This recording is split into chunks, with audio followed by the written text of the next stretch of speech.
Okay, and here we are back live. So come on and hoping that here we go. So we've got the join, we've got the request, and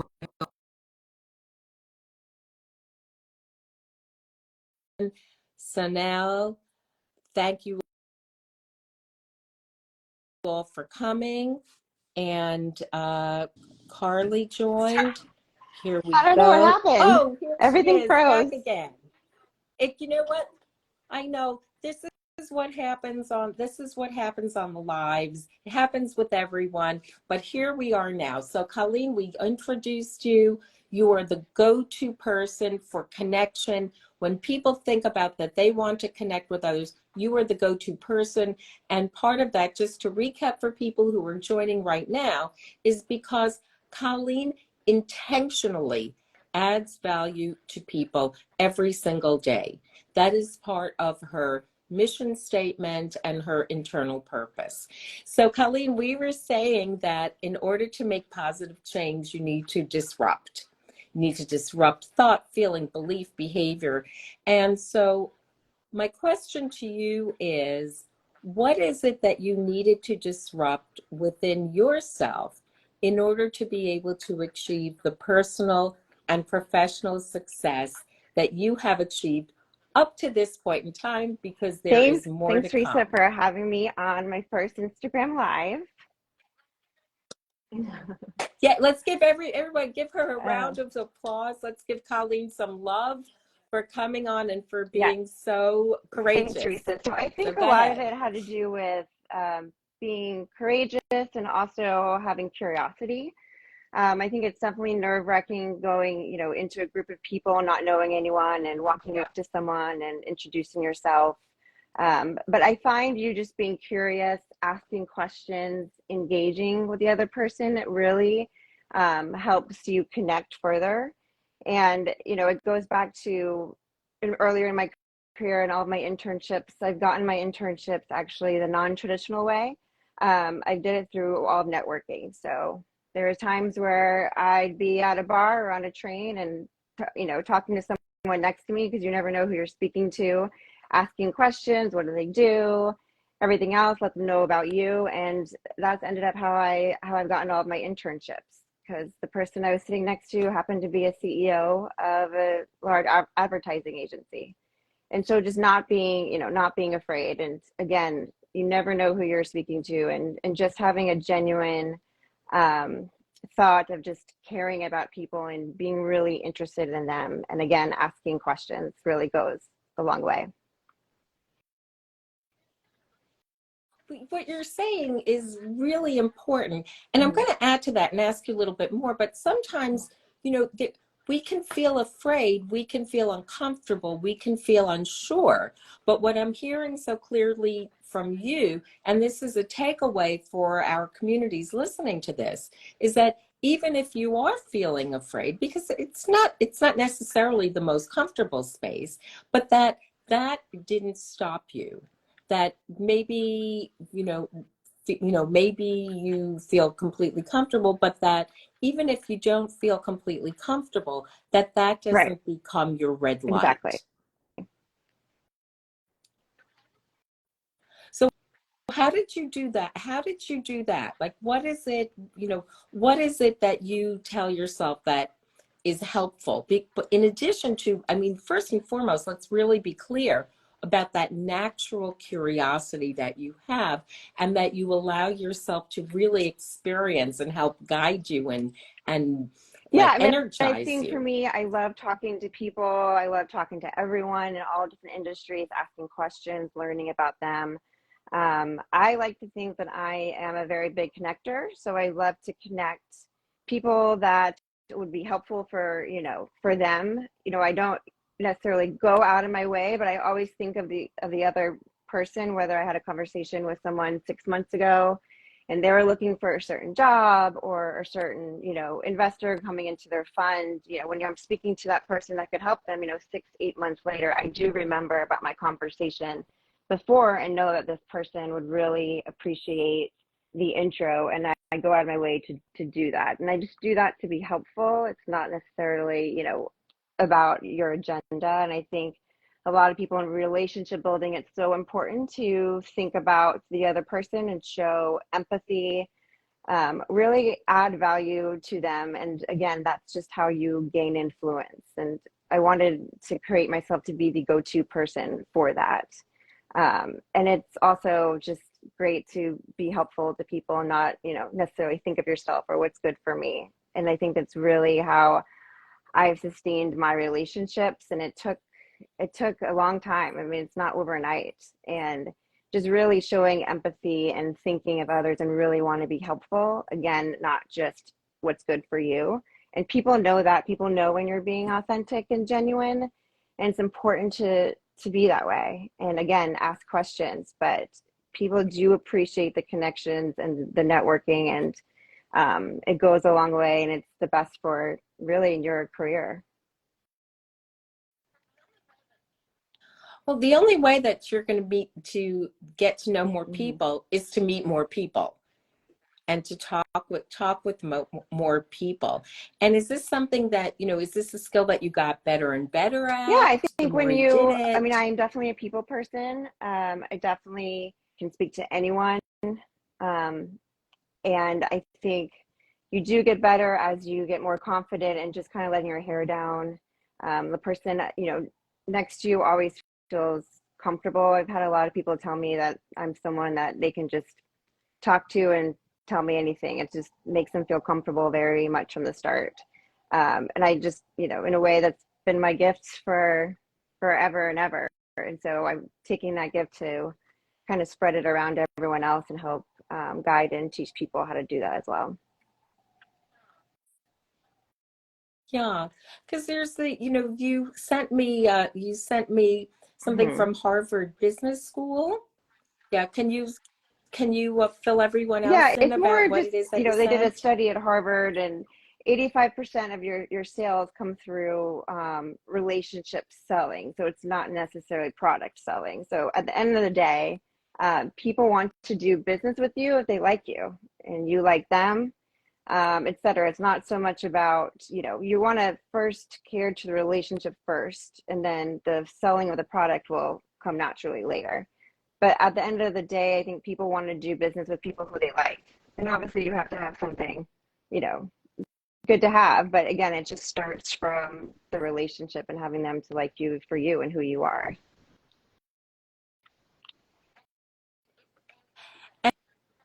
And in that, if we pull that apart a little bit, there's the idea of trust, right? Being Mm-hmm. something that I call up your act, up your authenticity, credibility, and Exactly. trust. Having them try to know that you are there for them and you really actually do care about them. And again, that's taken, years and years of relationships and showing and proving them to them. And so, and then when it comes to that, then you get intros from, their friends, their clients to be helpful. And then, there's times where I need help on, on stuff. And it really shows the relationships that really come to you in front for us wanting to help, as I've been, always try to be helpful for everyone else. So it's nice to have everyone show up for you as much as you show up for them. Hmm. That there's that aspect of it, there's the Mhm. person who's the go-getter. And along with being a go-getter, it sounds like what you have really honed in on and live is also being a go-giver. Exactly. I've been a go-getter, my whole life, and then go-giver. I think just giving to people and again, being helpful, showing empathy, not thinking about yourself, thinking of others, and doing it in an authentic, genuine way just goes above and beyond. Hmm. So when you're with someone, what gives you that feeling that they are that person? Like you just seem to know that. But but it's also something that can be developed more if we listen in to ourselves. So I'm just wondering how how you've Yeah, so come I to think it's think just about connecting this. with someone, again, asking questions, being curious about them, their life, their work, their goals. And, you can really connect with people knowing that people have aspirations and want to do certain things, but they don't really know how to go about it or how to do it, who to turn to, where to go. And so whenever I've connected with someone like that and almost am asking for help or guidance, I completely, step up to do that, especially if I can. I think it's also just scary, asking for help. And that's the best thing to do is to not be afraid, and then also give back to others. So if someone helps you with something, pay it forward.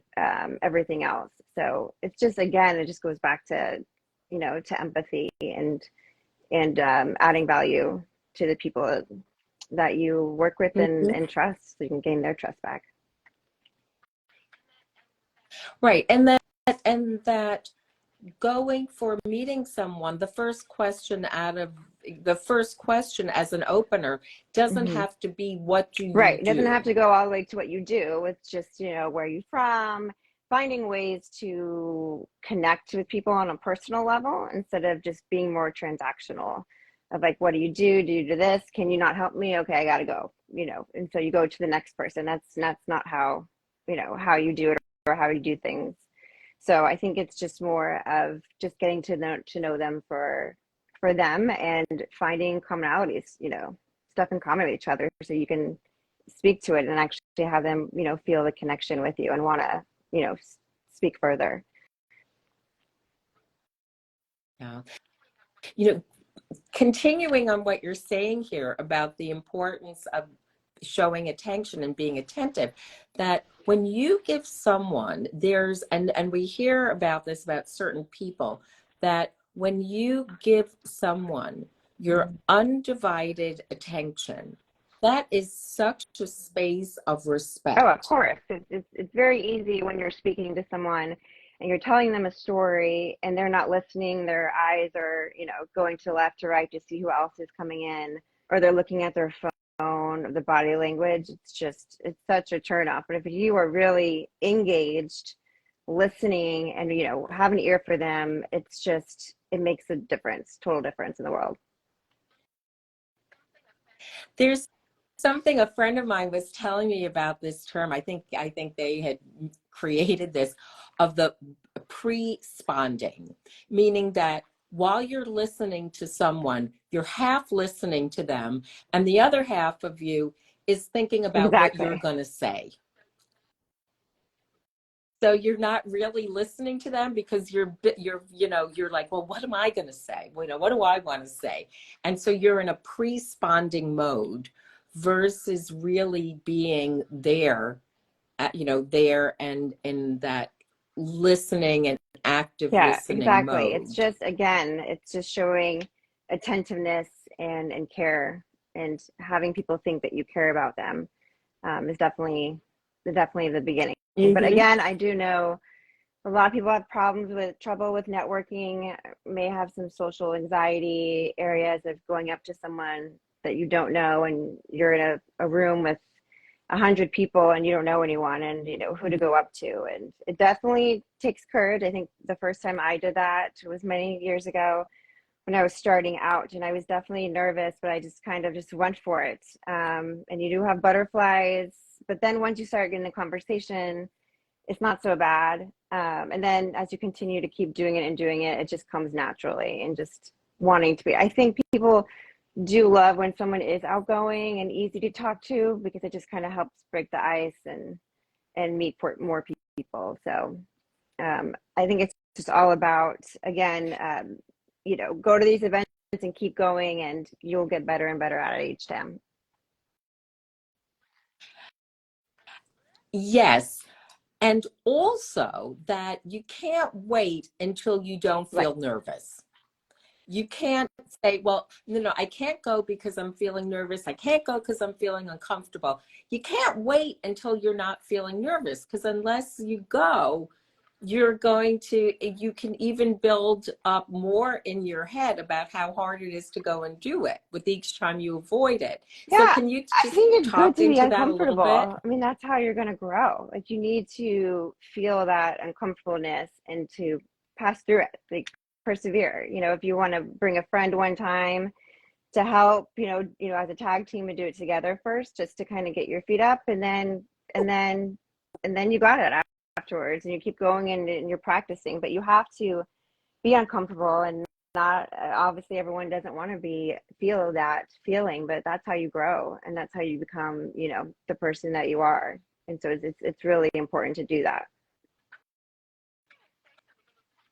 I'm going to say something. Talking to you, you've really made me think about something in a different kind of way, which is that we need to, I think, and let me know what you think about this, which is that you need to reframe discomfort.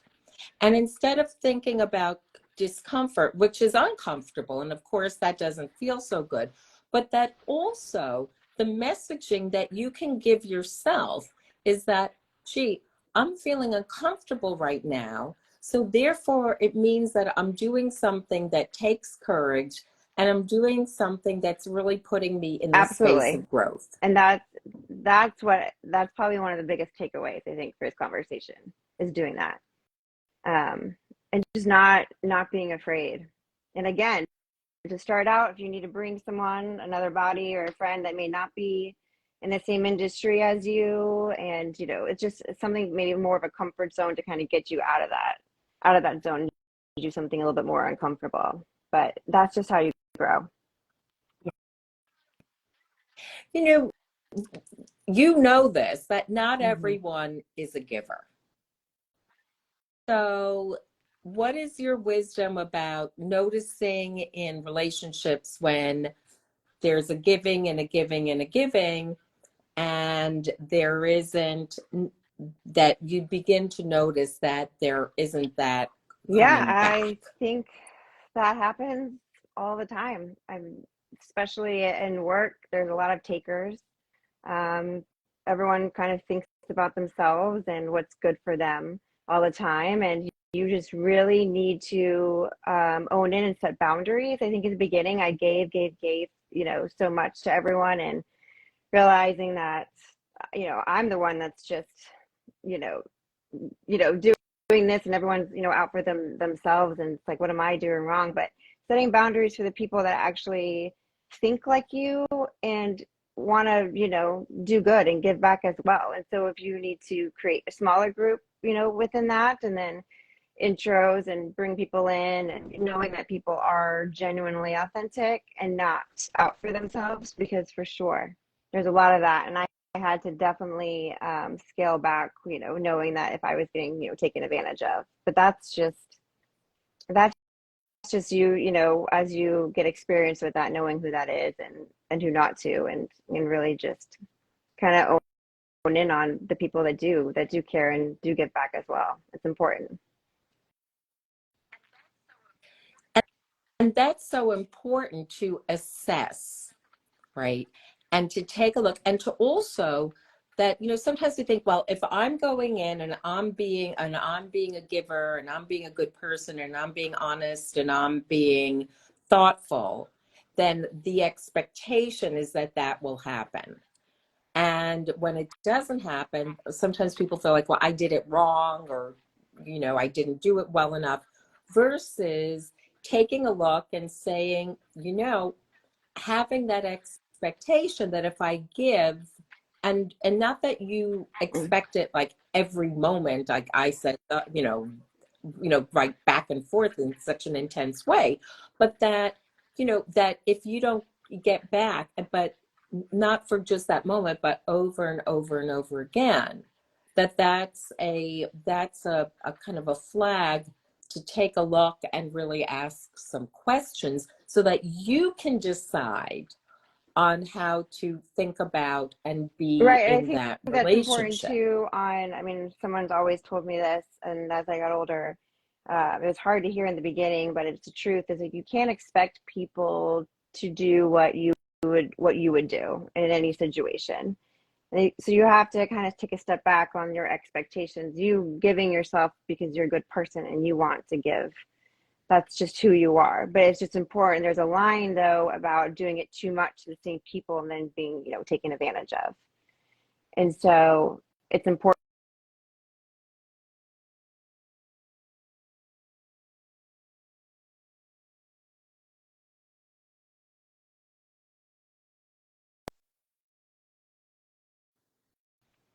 Oh, you're back. Okay, great. Okay.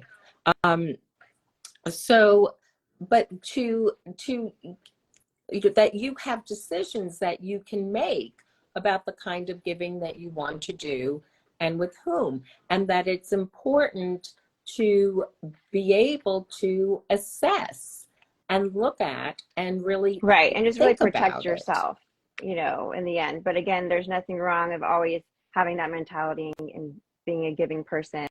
That's a wonderful quality to have, and everyone should have that.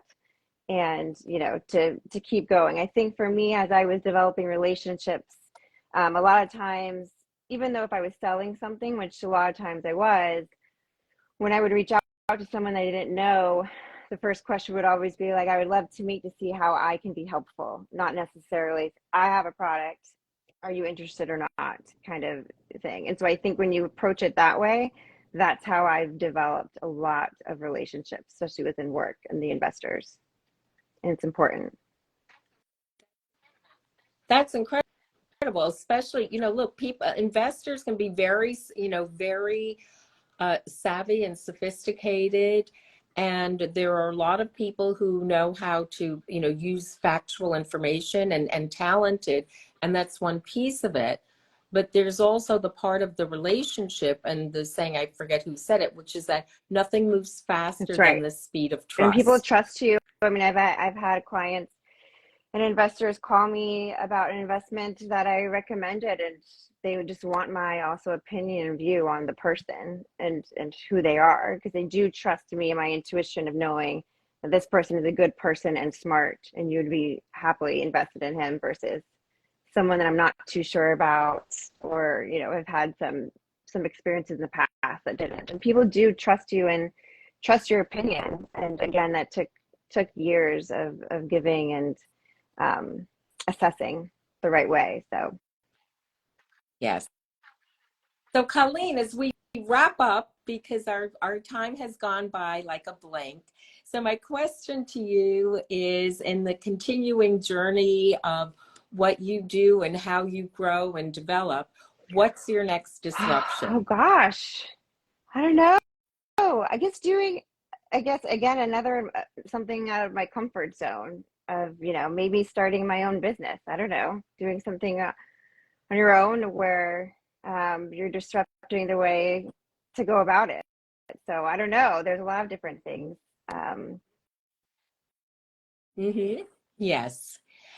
That you're in for. I want to thank you so much for coming on, taking your courage, coming onto an Instagram live for the first time, and for all of what happens in Instagram lives, sharing your wisdom, your knowledge, your experience, and your insights with the audience here to learn what it means to be a connector, how you become a connector, how you become that go-to person who's the trusted advisor, which is the space that you really hold, in addition to the skill level, knowledge, and experience that you have. So thank you so very much for being on and sharing your wisdom and your heartfulness and thoughtfulness with us. We're going to take a moment now and take our cover shot. Um, and so let's see if we can get this, make this happen. All right. And you're a little one. Oh, here we go. Ready?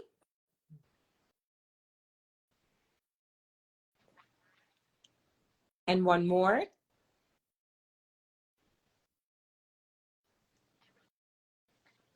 Colleen, yeah, thank you thank you so, for having so me. That was super much. fun. And can't wait to hear about your next disruption. Okay, so everyone, thanks for coming today to Disruptive Conversations. And remember that positive change can happen at any point. See you next time.